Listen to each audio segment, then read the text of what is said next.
তার দেহটা এতটাই বড় ছিল, আছে পাহাড় পর্বতের মতো উঁচু। আমরা তার কাছে পিঁপড়ার সমান হব। আমাদের শরীর বাকরুদ্ধ হয়ে গিয়েছে। আমরা দৌড়ে পালানোর অনেক চেষ্টা করলাম, কিন্তু এক পরিমাণও সমান যেতে পারলাম না। চিৎকার করে কান্না করতে শুরু করলাম, কিন্তু কোনো শব্দ মুখ থেকে বের হলো না। তখনই ইবলিস জিনের সর্দার হাসতে হাসতে দানব আকারের দেহ থেকে আস্তে আস্তে ছোট হতে লাগলো, একজন সাধারণ মানুষের আকারের মতো হয়ে গেল। লক্ষ্য করলাম ইবলিসের গায়ে কালো আলখাল্লা পরা ছিল। স্বয়ং ইবলিস জিনের সর্দার তার গা থেকে আলখাল্লাটা এক টানে খুলে ফেলল। তার সারা শরীরে কালো কালো লোম ভরা ছিল, আর গা থেকে শিউলি ফুলের গন্ধ আসতে লাগলো। এতটাই তীব্র গন্ধ ছিল যে আমরা মাতাল হয়ে যাচ্ছি। চারদিকে প্রচণ্ড বেগে বাতাস বইতে শুরু করে। মনে হয় এখনই বাতাসে উড়ে নিয়ে যাবে কোনো এক দেশে। আশ্চর্য এক ব্যাপার হলো, আমাদের গায়ে কোনো বাতাস লাগে না। ইবলিস জিন প্রথম আমার দিকে তার লালসা ভরা উলঙ্গ শরীর নিয়ে এগিয়ে আসে। আমার বারবার মনে হতে লাগলো আমি এখনই জ্ঞান হারিয়ে ফেলব, কিন্তু সেটাও সম্ভব হয় না। ইবলিস যতটা আমার কাছে আসে ততটাই আমি নেশাগ্রস্ত হয়ে যাই তার গায়ের শিউলি ফুলের গন্ধে। আমি মাতালের মতো দাঁড়িয়ে আছি এক দৃষ্টিতে তার দিকে তাকিয়ে। হয়তো আমাকে বশ করে ফেলেছে, আমার একদম কাছে এসে গিয়েছে। ইবলিসের গরম নিঃশ্বাস আমার গায়ের কাছে অনুভব করতে পারে। তখন আমাকে ইবলিস ছুঁতে লাগলো।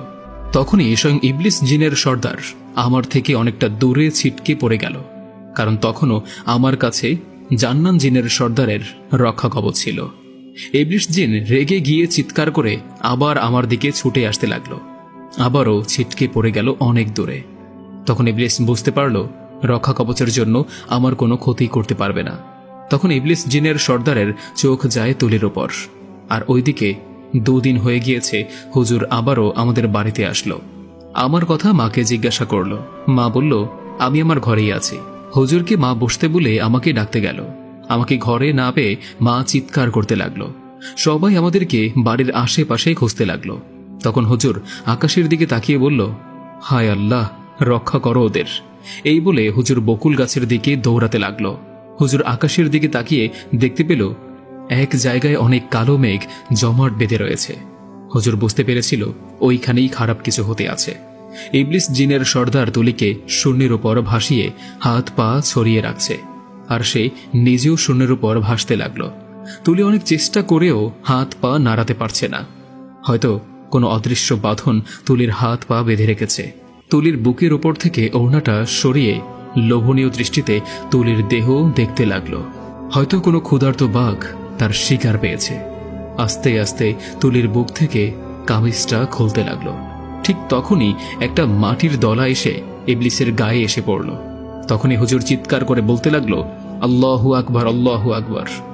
মাটির দলার আঘাতে ইবলিস শয়তান খুব রাগান্বিত হয়ে পালিয়ে যায়, কারণ আমাকে আর তুলিকে খুঁজতে গ্রামের সব মানুষ এসেছিল। স্বয়ং ইবলিস জিনের সর্দার পালিয়ে যাবার সময় একটা কথা বলছিল, আমি আবার ফিরে আসবো খুব তাড়াতাড়ি। হুজুর মাটির কিছু ধুলোবালি নিয়ে কুরআনের আয়াত পড়ে ফু দিয়ে তুলির দিকে ছুঁড়ে মারে, আর তখনই আস্তে আস্তে তুলি মাটিতে পড়ে যায়। হুজুর মাটির কিছু ধুলোবালি নিয়ে হুজুর আমাদের উদ্দেশ্য করে বলে, তোমাদের কত করে বলেছি ঘর থেকে বের হবে না, আজকে আমি সময় মতো না আসলে বিপদ হয়ে যেত। মা আমাকে জড়িয়ে ধরে কান্না করতে লাগলো। তুলি মাটিতে পড়ে যাওয়ার পর অজ্ঞান হয়ে পড়ে থাকে। আমাদেরকে সবাই মিলে বাসায় নিয়ে যায়। হুজুর তুলিকে কুরআনের আয়াত পড়ে ঝাড়ফুঁক করে, আর তখন তুলির জ্ঞান ফিরে। হুজুর আমাদেরকে উদ্দেশ্য করে বলে, সব সময় পাক পবিত্র থাকবে আর সময় মতো নামাজ আদায় করবে। তোমরা পবিত্র থাকা অবস্থায় কোনো খারাপ শক্তি তোমাদের ক্ষতি করতে পারবে না। এই বলে হুজুর আমাদের ঘরে ওঠে আর সবাইকে উদ্দেশ্য করে বলে, আমি ঘর থেকে বের না হওয়া পর্যন্ত কেউ ঘরে উঠবে না। আমি এর আগে আপনাদের বলেছিলাম হুজুরের 4টা জিন বন্ধু আছে, তাদেরকে কোনো প্রয়োজন ছাড়া হুজুর স্মরণ করে না।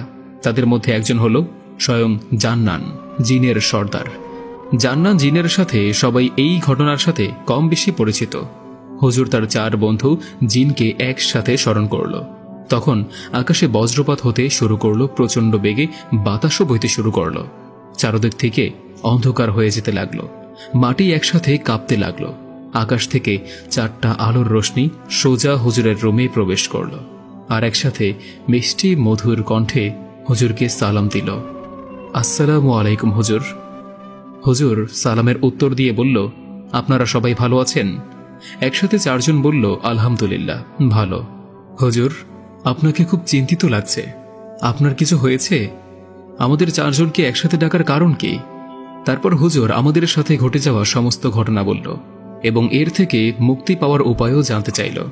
তখন হুজুরের বন্ধু জিন মুসা বলল, স্বয়ং ইবলিস জিনের সর্দারের সাথে আমরা একজন সরাসরি যুদ্ধ করে পারব না, কারণ ইবলিস হল অন্ধকার দুনিয়ার বাদশা।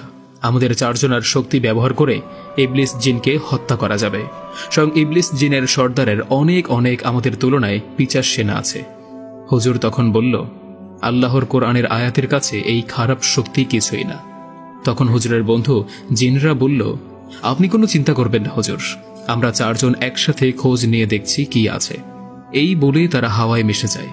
হুজুর আমাদের বাড়ি থেকে তখনই চলে যায় আর বলে যায়, আমি 7 দিন পর আবার আসব।